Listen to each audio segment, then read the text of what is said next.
You walk into a room, and before you say a single word, people have already made a decision about you. Your shoes, your posture, the way you hold a glass, or don't. A voice in the back of someone's head has already placed you on a ladder. Rich, poor, somewhere in between. It happens in about 7 seconds, and almost nobody in that room could tell you why they did it. That snap judgment isn't random.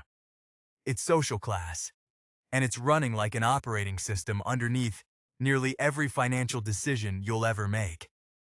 Not just how much money you have, how you think about money before you even have any. The French sociologist Pierre Bourdieu spent decades studying this, and he found something most people miss entirely. Class isn't just a bank balance. It's a set of inherited instincts he called cultural capital. The unspoken rules about how to talk in a job interview, which fork to use, which risks feel normal, and which feel reckless. You don't choose most of it. You absorb it before you're old enough to question it. So, let's walk through what that actually looks like, stage by stage. Because the differences start earlier than you'd think. Picture a working-class childhood. Money is talked about constantly, but almost always as a problem to survive, not a tool to use. The sociologist Annette Lareau spent years inside American households for her study, Unequal Childhoods, and she found that working-class and poor families tend to raise kids through what she called natural growth. Kids are loved, but left to sort out institutions like schools and doctors' offices, mostly on their own. Middle and upper-class families, by contrast, practice concerted cultivation. Every hour is scheduled. Every teacher is negotiated with.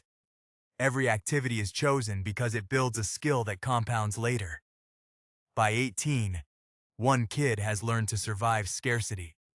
The other has learned to negotiate systems built by people who look and sound like them. Neither kid did anything wrong. But one of them just got a 12-year head start on something the other has never even been taught exists. Follow them a little further, into their teenage years, and the gap widens again, this time through something you can't put a dollar figure on. The political scientist Robert Putnam wrote about this in his book Our Kids, describing what he calls social capital, the web of adults outside your own household who can open a door for you. A neighbor who knows about an internship, a parent's colleague who reviews a college essay, a family friend who makes one phone call and gets a foot in the door somewhere. Putnam found that this web has been quietly shrinking for poor and working-class kids for decades, while it stayed thick and intact for everyone above them. It's not that working-class parents love their kids less. It's that their networks simply don't reach as far. Through no fault of their own, and a 17-year-old can't build in 6 months what took another family 2 generations to accumulate. Then comes the choice that, more than almost any other, locks in the next 20 years. What happens after high school? One path leads to a large loan for a degree with an uncertain payoff, co-signed by a family with no way to help if it goes wrong. Another leads to a smaller loan, or no loan at all, cushioned by parents who can absorb a bad semester, an unpaid internship, a slow start. Both students might graduate with the same GPA. Only one of them starts adult life already carrying debt that will shape every decision for the next decade. Where to live, when to have kids, whether investing feels possible at all or like a luxury for later. Now follow both of them into their first real job. The working-class kid gets an offer and takes it, grateful, relieved, unwilling to risk the one good thing that showed up. The middle-class kid negotiates. Because somewhere along the way, someone showed them that the number on an offer letter is a starting point, not a verdict. That single conversation, repeated over a 40-year career, can be worth hundreds of thousands of dollars. Not because one person is smarter, because one of them was taught that asking is safe and the other was taught that asking is dangerous. Here's where the economist Raj Chetty's research becomes hard to ignore. Chetty and his team at Opportunity Insights tracked tens of millions of American tax records and mapped economic mobility down to the zip code. What they found wasn't a smooth ladder anyone could climb with enough effort. It was a set of walls. A kid born into the bottom fifth of income in one zip code has a real shot at reaching the top fifth. A kid born a few miles away, same effort, same intelligence, has almost none. The zip code you're born into predicts your adult income more reliably than your test scores do. That should unsettle you a little. It unsettled a lot of economists, too. Now push forward another 20 years.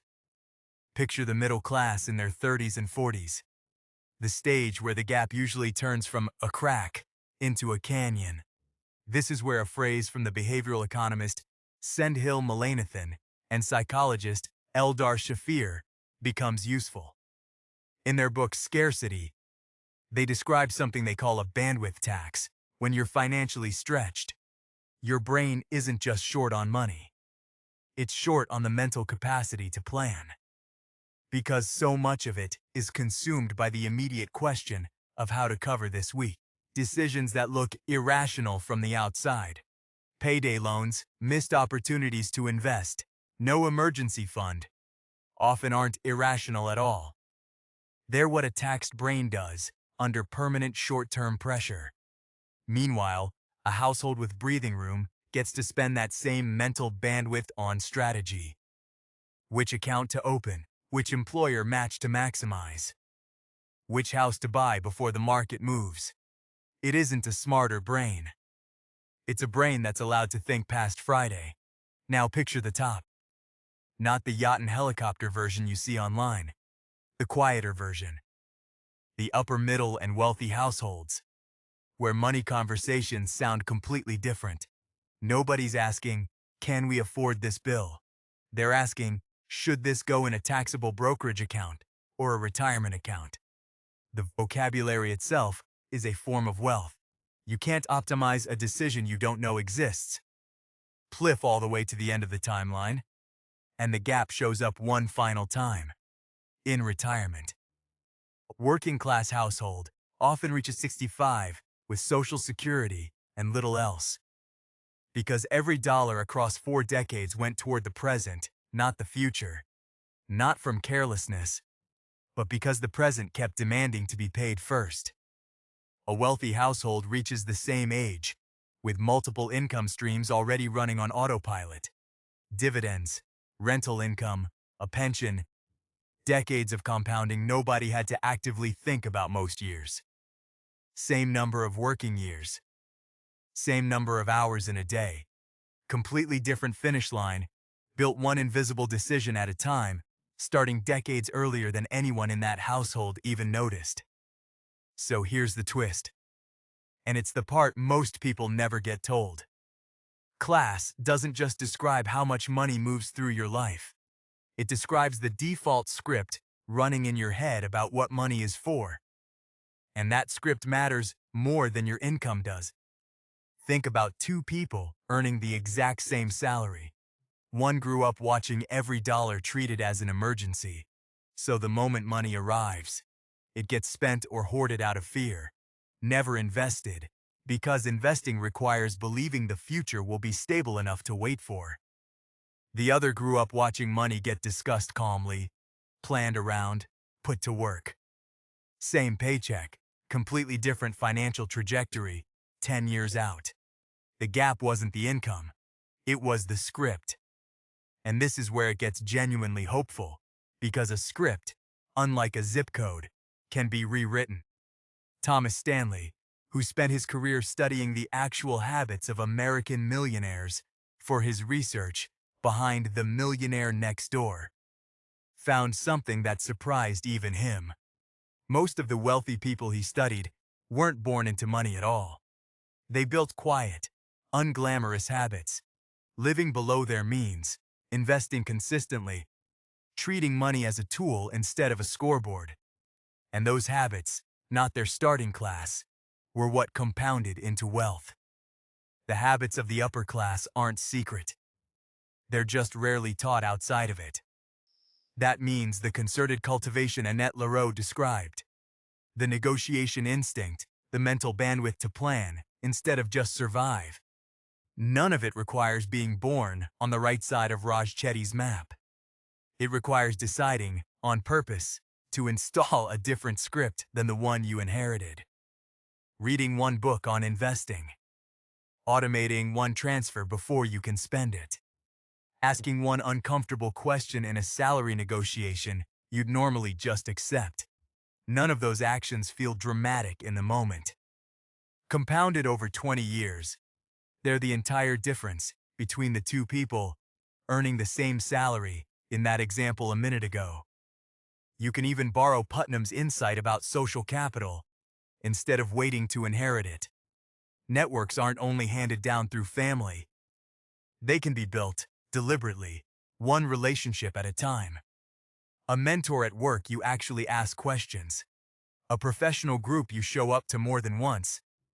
A colleague 2 levels up you buy coffee for and stay in touch with. It's slower than being born into it. It still works. And you can borrow from the wealthy household's playbook too, without waiting until you earn what they earn. Automate the investing before the money hits your checking account. So, the present never gets a vote on it. Learn the vocabulary, what a brokerage account actually is, what an employer match is worth, what compounding does to a small number left alone for 30 years. Because vocabulary is the first form of access, and it's free.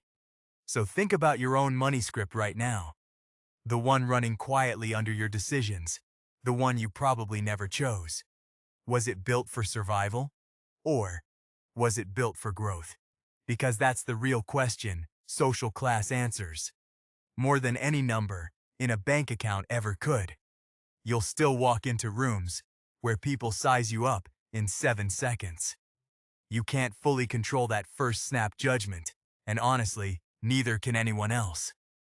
But the latter Bourdieu described, the walls Chetty mapped, the bandwidth tax Mullainathan and Shafir named, none of them are sealed shut. They're just invisible until someone points at them. Now you've seen them. What you do with that script from here is the one part of this entire equation that was always yours to write.